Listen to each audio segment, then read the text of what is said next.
آج ویو 360 میں موروثی سیاست کے پاکستان کے جمہوری نظام پر کیا اثرات ہو رہے ہیں؟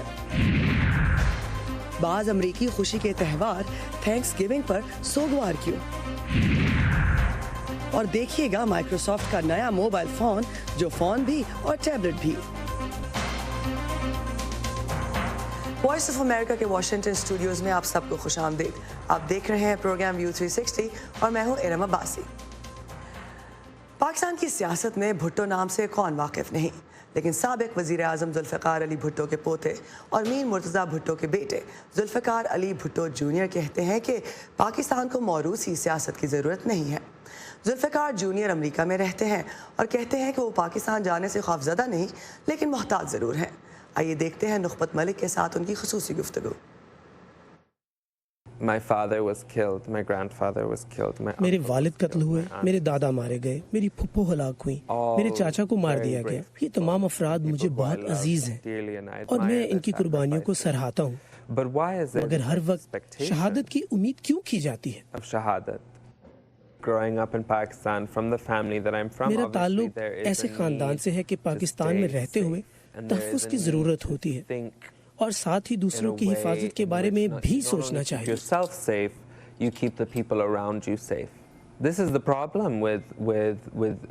پاکستان کی موروثی سیاست اور اس کے کرتاؤ دھرتاؤ کا یہی سب سے بڑا مسئلہ ہے کہ وہ نہ صرف یہ کہتے ہیں کہ وہ مرنے کے لیے تیار ہیں، بلکہ وہ اور لوگوں کو بھی ساتھ لے کر مریں گے۔ میں یہ نہیں کرنا چاہتا، اس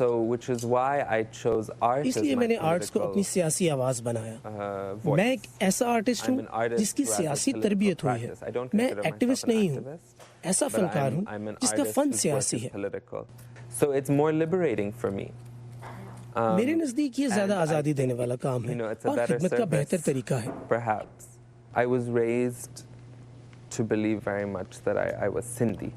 میری پرورش کے بیشتر حصے میں مجھے سکھایا گیا کہ میں سندھی ہوں۔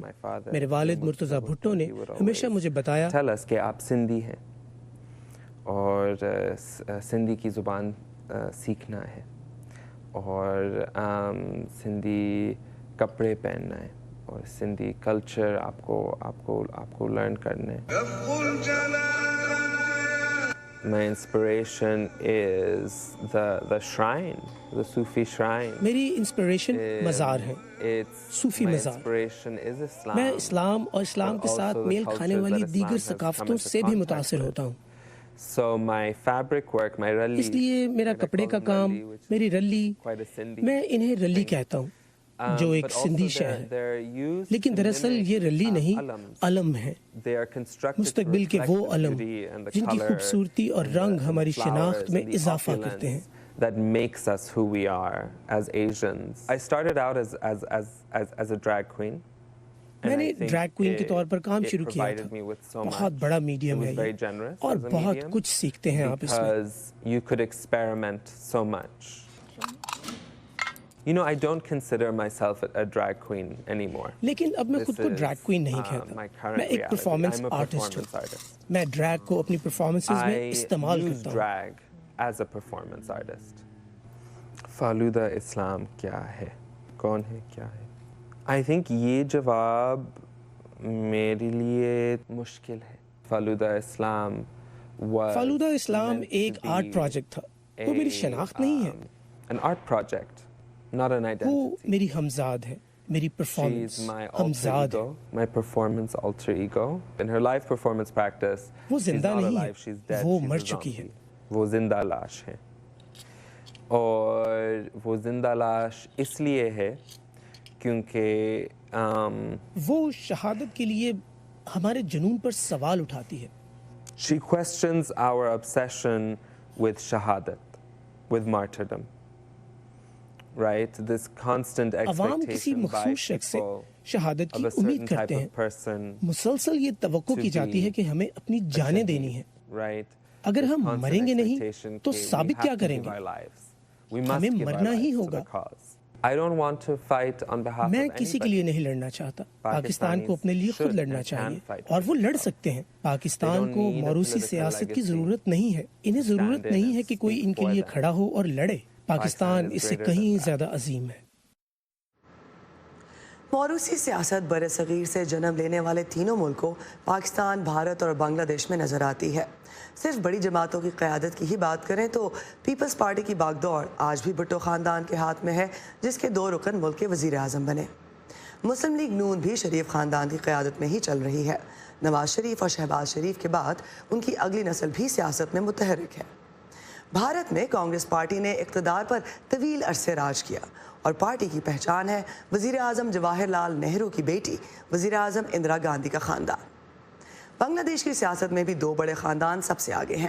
پاکستان سے علیحدگی کے بعد ملک کے پہلے وزیر اعظم شیخ مجیب الرحمان کی بیٹی شیخ حسینہ سال ہر سال سے اقتدار کی کرسی پر بیٹھی ہیں، جبکہ مجیب الرحمان کا تختہ الٹنے والے جنرل ضیاء الرحمان کی بیٹی خالدہ ضیاء دوسری بڑی سیاسی جماعت کی سربراہ ہیں اور وزیر اعظم بھی رہ چکی ہیں۔ کیا موروثی سیاست واقعی اتنی سہل ہے جتنی تصور کی جاتی ہے؟ اور اسے سیاست میں قدم رکھنے والے نئے افراد کے لیے کیا کوئی مشکلات پیدا ہوتی ہیں؟ اس بارے میں سیاستدان خود کیا کہتے ہیں، جانتے ہیں اسلام آباد سے گیتی آرانیس کی اس رپورٹ میں۔ ایسا کم ہی ہوتا ہے کہ ایک خاندان کے 3 افراد ایک ہی وقت میں اسمبلی کے رکن ہوں، لیکن شائستہ پرویز، ان کے شوہر پرویز ملک اور بیٹے علی ملک کے لیے یہ انوکھی بات نہیں۔ تینوں اس وقت رکن قومی اسمبلی ہیں۔ شائستہ کی نظر میں اسے موروثی سیاست کہہ کر تنقید کرنا درست نہیں۔ جب لوگ موروثی کہتے ہیں تو مجھے تھوڑا افسوس بھی ہوتا ہے، لیکن کوئی بات نہیں۔ میرا صرف ایک سوال ہے کہ دیکھیں، جب فیملی کا کوئی ایک فرد بھی سیاست میں آتا ہے نا تو وہ اکیلا نہیں آتا، پوری فیملی کو قربانی دینی پڑتی ہے، کیونکہ وہ بندہ وہ نکل جاتا ہے اپنی فیملی میں سے۔ اور مجھے ایک آپ بات بتائیں کہ ڈاکٹر کا بیٹا ڈاکٹر نہیں بنتا، وکیل کا بیٹا وکیل نہیں بنتا، جو پڑھاتے ہیں ان کے وہ اپنے بچوں کو پروفیسرز بناتے ہیں۔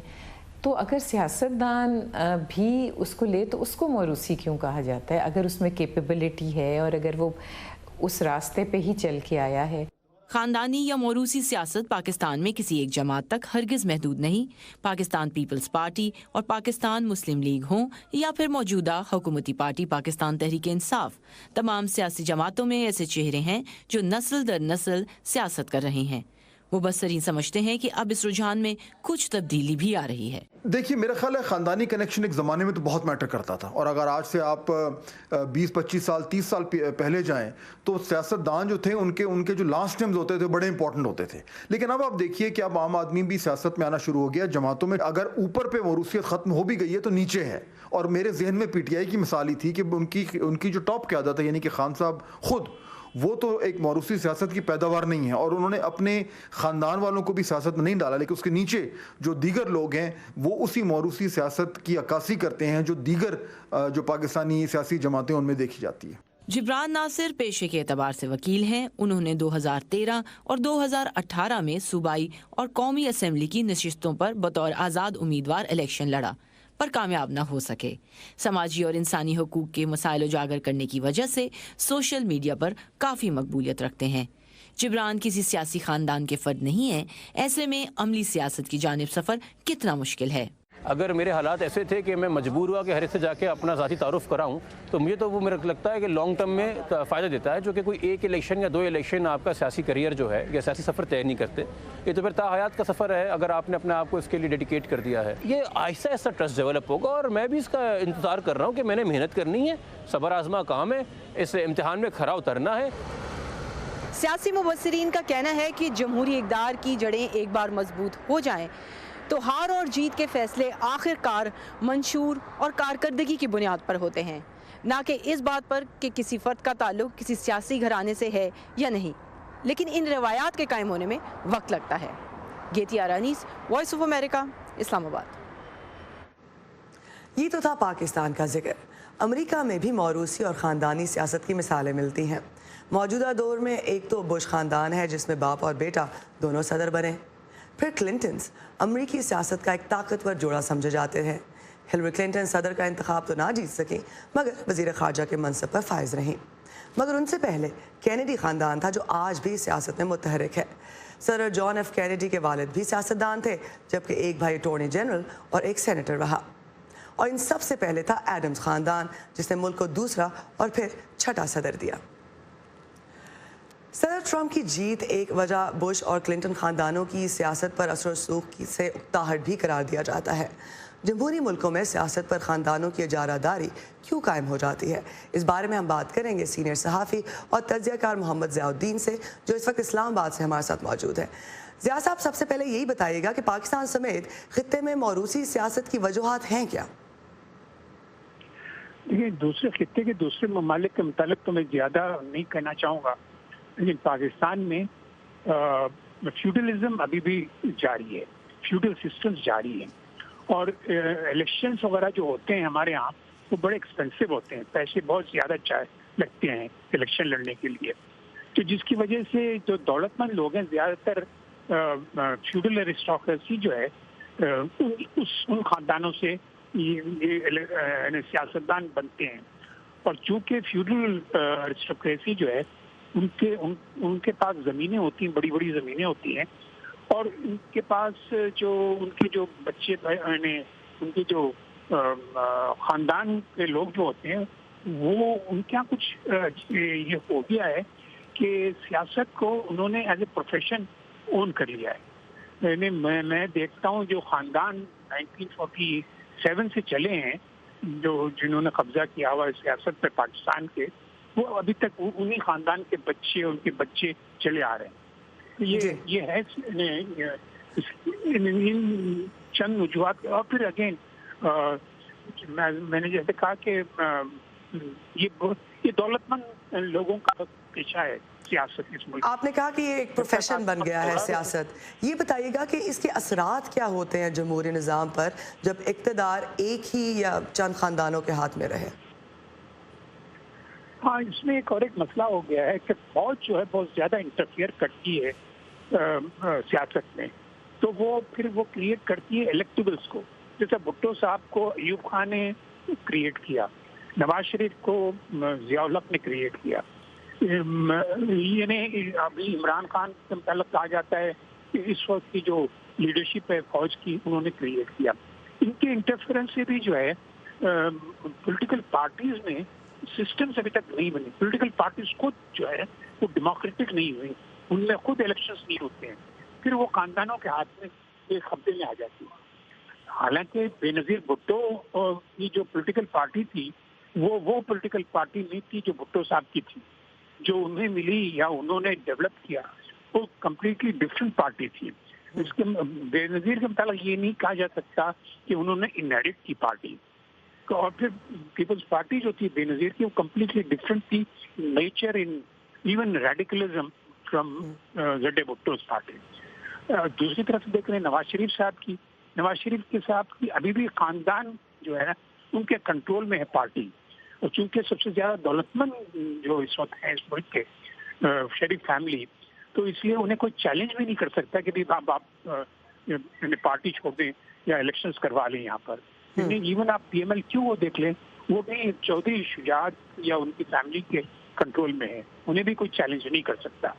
ایون جے او آئی کو دیکھ لیں، مفتی محمود کے بیس صاحبزادے جو ہیں وہ آج کل جے او آئی کے لیڈر ہیں، اور میں نے یہ موروثی پن اور ایک وجہ سے بھی آئی ہے کیونکہ فوج کا بار بار انٹرفیئرنس جو ہوتا ہے نا، وہ پھر اپنے فیورٹس کو بھی پروموٹ کرتے ہیں، جس کی وجہ سے انہیں پولیٹیکل پارٹیز میں ڈیموکریسی نہیں آئی۔ جی تو ضیاء الدین صاحب یہ بتائیے گا کہ ووٹر جو ہے وہ موروثیت، نسل، زبان اور قبیلے کی بجائے امیدواروں کو ان کی قابلیت کی بنیاد پر ووٹ دینے کی جانب کیسے ان کو مائل کیا جا سکتا ہے؟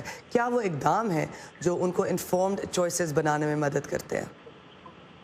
ہاں، اس کی ایک میجر وجہ جو ہے کہ لوگ ایسے لوگوں کو ووٹ دیں جو کام کرتے ہیں، جو واقعی اس ملک کو جو ہے نا ایک ترقی یافتہ پروگریسو جمہوری ملک بنانا چاہتے ہیں۔ اس کے لیے جو ہے ڈس اپوائنٹمنٹ ہوتا چلا گیا، کیونکہ الیکشن جب ہوتا ہے، جو ووٹ آپ کاسٹ کرتے ہیں تو آپ الیکٹ کرتے ہیں کسی کو، لیکن اکثر دیکھا گیا ہے کہ جن کو الیکٹ کر کے حکومت میں لے کر آیا گیا ان کو بغیر without any reference to the voters ان کو فوج نکال دی۔ اسی طرح سے آپ دیکھیں بھٹو صاحب کی پارٹی کو ضیاء الحق نے نکالا، اور بے نظیر صاحبہ کی پارٹی کو مستقل 2 دفعہ نکالتے رہے فوجی، اور پھر نواز شریف کی پارٹی کو بھی فوجیوں نے نکالا۔ تو اس کی وجہ سے جو نا ووٹ کی جو اسٹرینتھ ہے